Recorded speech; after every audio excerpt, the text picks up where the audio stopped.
In this room, we've got about 67 people running for office out of the 50 in here. And of those, we need all of you guys to show up to the school board. It's something that I go to every single month. Like I said, I was the first parent to speak out against this. Before CRT and DEI hit national news, you could go to a school board meeting and be the only one there. And that is exactly why we're in the mess that we're in. There was 3 of us there. I'm being told there was 3 of us there. Yes, me, Stacy, and Byron. We're going to school board meetings before it was popular. I even have the video of me wearing a mask, which I will tell you happened about 3 times total during COVID, but I was still willing to wear it to go to the school board meeting. And that's the problem, guys. The problem is we've been so disconnected.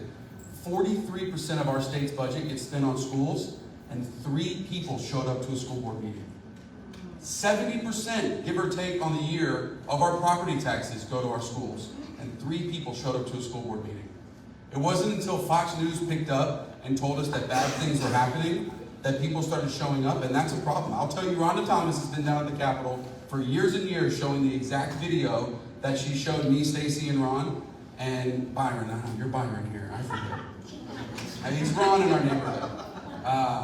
But she showed us that video, and we went to work straight away, and that's been 5 years at the Capitol, and not a thing's been done.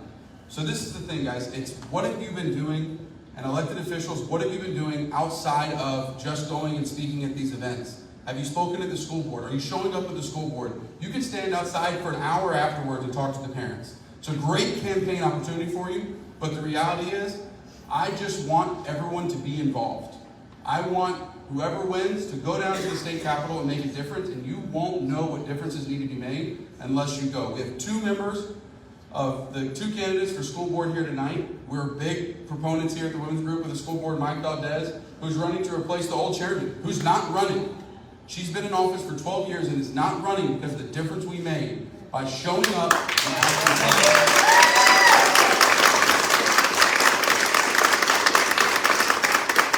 So that's the thing, guys. All politics is local, and the school board doesn't get any more local than that. The reason I'm going to the State House is after I met with the people on the school board who wanted to make a difference, all they could say is the State House won't allow us to. They won't give us the power that we need. They're not giving us what we want. They're not giving us the resources. They're not giving us the laws. There are some laws in the books in Georgia that you wouldn't believe exist. One of which is the library exemption law. And that is one of the most despicable laws that I think has ever been written in. In 1984, it made sense that libraries could be exempt from obscenities because you didn't have the internet to search a book before you put it on your shelves. Now we do. This is an outdated law that should have been gone 20 years ago.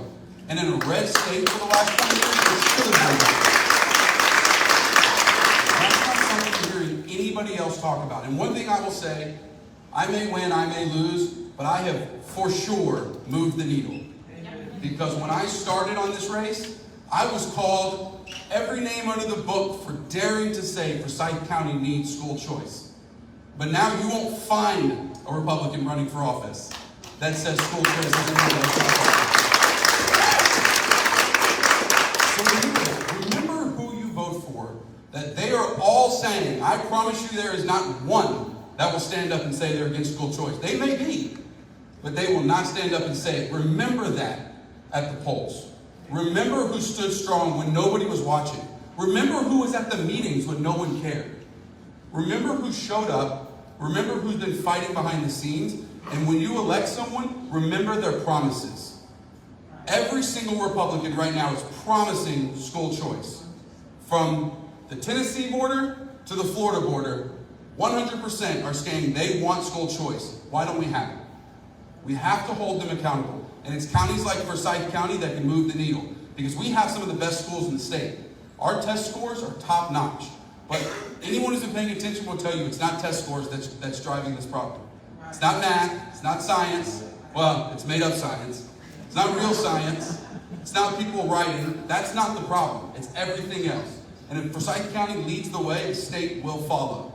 Let's take our great test scores and let's move the needle on school choice and let's get rid of DEI, CRT, and SEL.